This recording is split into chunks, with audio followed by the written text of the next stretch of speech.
Good evening.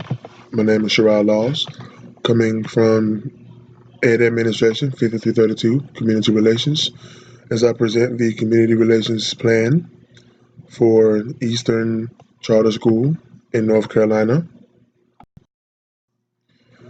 I completed a Community Relations Plan at Eastern Charter School, just a pseudonym, in Durham, North Carolina.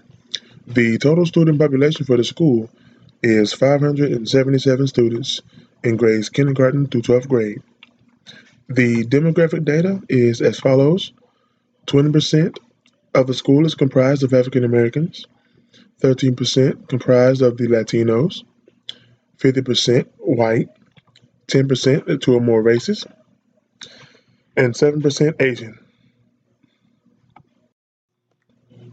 The standards of focus for the Community Relations Plan were Standard 5, which is managerial leadership, Standard number 6, which is external leadership, dealing with the school and the community, and Standard number 7, which is micro-political leadership, dealing with expertise within the school.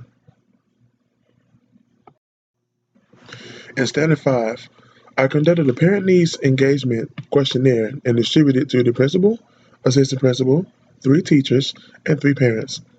Data was then aggregated and used to implement change in order to engage parents in the school community. And if we can pull up the parent engagement questionnaire, it was done on a Likert scale. So there are questions for parents. If they agree, they strongly agreed. They agreed. They didn't know if they were neutral, if they disagreed, or strongly disagreed.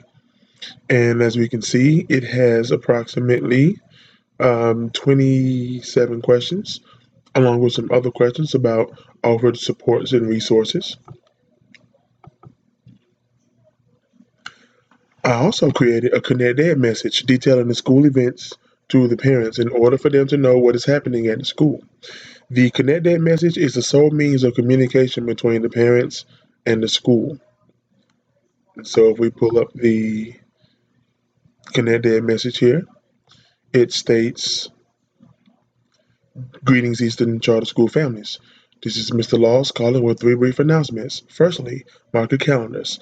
Monday, May the 1st, we'll start the end of grade tests for 3rd through 5th grades.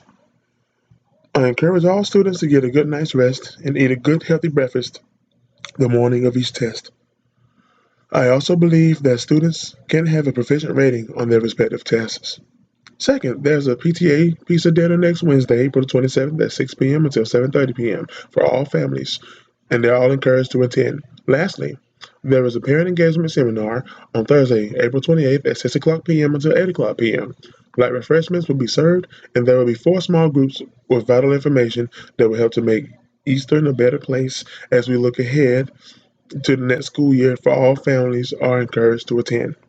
Thank you for listening, and to see your children's bright, smiling faces dealing with external leadership.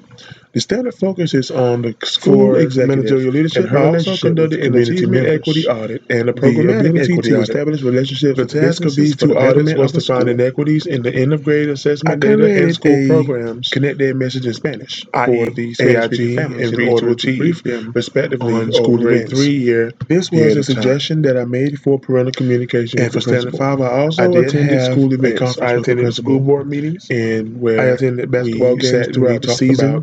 The basketball communication men and women at home for the and I also organized a Padea night. Communicates via Padea concept is email, the Greek word, and the concept is that all students can learn. But the issue is, and there are some families students who learn through Socratic seminars, as well as simply because their numbers may be out of order or the numbers may not be updated. During the Padea night, the parents got to see firsthand the process in which their child was. We had a community seminar that was based on a topic of choice by the parents that she would like to be translated in Spanish earlier, so that and they were given more topics and they just chose which topic they preferred. Be in on what's going on in the school.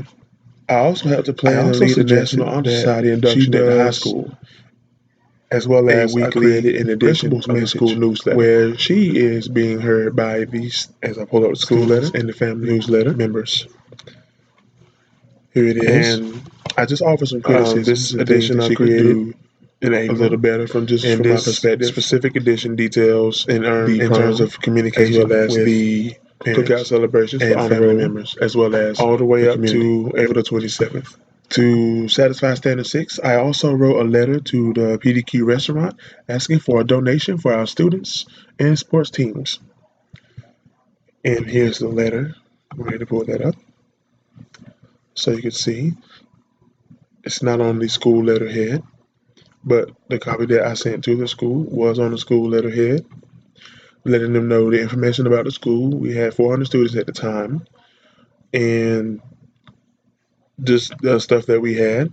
And we wanted to introduce the business to our colleagues and asking if they would be able to help us this year. And if they did, there's the address of the school. The restaurant ended up donating a total of $12,600 for food and scholarships. So every sport that we have at the school, we have soccer, men's and women's. We have basketball, men's and women's. And there's also track and field, micro-political leadership. And so the focus is on the school leader's ability to use teacher expertise to realize about $10,600 in food and satisfying this goal. Every Friday before with the history teacher, the EC facilitator, and the behavior specialist. So these school-wide discussions on for two graduating positive behavior interventions and supports, which feels have exemplified what it means. I passed out a brief questionnaire to all of the teachers, and then I quoted the data of the student in order to arrive at the main behavior issues to address with this PBIS initiative. So the PBIS staff questionnaire is also on a Likert scale in which they could go 1 through 5, whether they strongly disagreed, to whether they agreed it, and number 3 would be neutral. And if they had any extra comments, they could put those comments at the bottom of the presentation. And the purpose of the comments is it also helps me decode the responses of the teachers. And this PBIS teacher survey is going to be used to help the PBIS team create goals as well as initiatives. And later on, these students will receive a survey as well.